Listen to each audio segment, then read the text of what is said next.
নীলাঞ্জনার প্রত্যেক কটা কথার এবার সত্যতা যাচাই করার জন্য নীলাঞ্জনার কাছ থেকে প্রমাণ চাইলো রাই। হ্যাঁ বন্ধুরা, ভিডিওতে লাইক দিয়ে দেখতে থাকুন। যে মুহূর্তে কিনা ঐশ্বর্য নীলাঞ্জনার সাথ দিয়ে বলতে থাকে যে নীলাঞ্জনা যে কথাগুলো বলছে সেটা সম্পূর্ণরূপে সত্য, ঠিক সেই মুহূর্তে রাই বলতে থাকে যে না, নীলুর উপরে সম্পূর্ণরূপে বিশ্বাস করে অনির্বাণকে সন্দেহ করাটা মোটেও আমার মনে হয় না যে ঠিক হবে। কারণ আমি তো খুব ভালো করেই জানি যে অনির্বাণ কী ধাতু দিয়ে তৈরি এবং ও কীরকম মানুষ। ও কোনো মতে নীলুর উপরে কোনো রকম কোনো বদ নজর দেওয়ার মতন তো মানুষ না। আর নীলুকে কুপ্রস্তাব দেওয়া তো দূরে থাক। অন্যদিকে রাই বলতে থাকে যে নীলু এছাড়া তোর কাছে কী প্রমাণ আছে না? অনেক সময় এটাও হতে পারে ঐশ্বর্য যে আমরা চোখে যা দেখি সেটা বাস্তবে আসলে সত্য নাও হতে পারে। ঠিক সেই মুহূর্তে ঐশ্বর্য বলতে থাকে যে সেটা হলেও দিদি হতে পারে, কারণ আমি সামনে থেকে তো শুনিনি সেদিন দাদাবাবু ঠিক কী বলছিল নীলু দিদিমণিকে। ঠিক সেই মুহূর্তে নীলু বলতে থাকে যে দিদিভাই তার মানে কি তুই কী বলছিস? আমি নিজেকে নিজে লাঞ্ছিত করার জন্য অনির্বাণ দাদাভাইকে ফাঁসানোর জন্য আমি এসব ভুলভাল তথ্য তোকে দিচ্ছি। ঠিক সেই মুহূর্তে রাই বলতে থাকে যে নীলু এর আগেও তো তুই অনেক কর্মকাণ্ড করে রেখেছিস, তাই সেগুলো না হয় আমি নাই বললাম, কিন্তু তুই যে কথাগুলো বলছিস সেটা তো সত্যতা যাচাই করতে হবে আমাকে। তারপরে স্যার আমি আমার স্বামীকে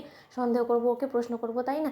ওকে কাঠগড়ায় দাঁড় করানোর আগে আমি সর্বপ্রথম তোর সততাটা যাচাই করতে চাই। তুই আমাকে বল তো এছাড়া তোর কাছে কী প্রমাণ আছে? ঠিক সেই মুহূর্তে নীলু বলতে থাকে যে ঠিক আছে, তাহলে সেদিন যে অনির্বাণ দাদাভাই আমার ঘরে এসে রাতের বেলা আমাকে যে কথাগুলো বলেছে সেটাই বরঞ্চ তুই শোন। আমি এতদিন ধরে তোকে কোনো রকম কোনো রেকর্ডিং শোনাতে চাইনি, কিন্তু তার সত্ত্বে আমি বাধ্য হলাম তোকে রেকর্ডিংটা শোনাতে।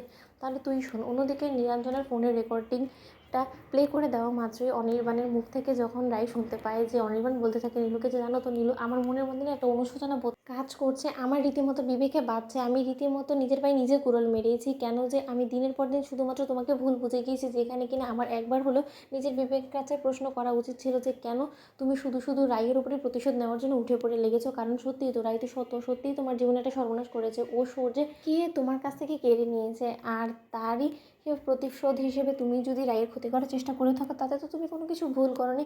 আর একটা জিনিস কি নীলু, সত্যি আমি ইদানিং তোমাকে এতটা কাছ থেকে বোঝার পর আমি বুঝতে পারছি যে তোমার এবং তোমার রাই দিদিভাইয়ের মধ্যে আকাশ পাতাল তফাৎ। আমি যত তোমাকে দেখছি ততই অবাক হচ্ছি। সত্যি আমরা সকলে মিলে তোমাকে ভুল বুঝেছি, কেউ তোমার মনের কথাটা বোঝারই চেষ্টা করিনি। আজকে যদি কেউ তোমাকে বোঝার চেষ্টা করতো তাহলে হয়তো বা তোমাকে এরকম করে অপরাধী বানিয়ে কেউ রাখতো না। আর তোমাকে অপরাধী বানানোর পেছনে যদি সবথেকে বেশি কারো ইন্ধন থেকে থাকে সেটা হলো কি তোমার রাই দিদিমণি।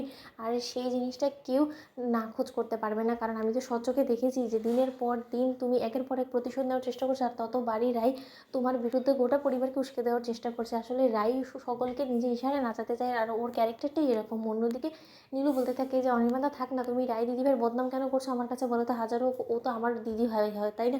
তাহলে দিদি ভাইয়ের বদনাম কী করে আমি শুনতে পারি, কী করে সহ্য করতে পারি বলো তো? তুমি কি ওকে নিয়ে খুশি নয়? ঠিক সেই সময় নীলুকে অনির্বাণ বলতে থাকে যে আমি সব থেকে বেশি খুশি হতাম যদি তুমি আমার সঙ্গী হতে, তুমি আমাকে একটু তোমার কাছে আসতে দিতে, তুমি আমাকে একটু ভালোবাসতে। অন্যদিকে এই কথা শোনা মাত্র নীলু বলতে থাকে এর থেকে বেশি প্রমাণ কী দিব দিদিভাই? তো বন্ধুরা লাইক কমেন্ট শেয়ার করে সাবস্ক্রাইব করতে বলো না।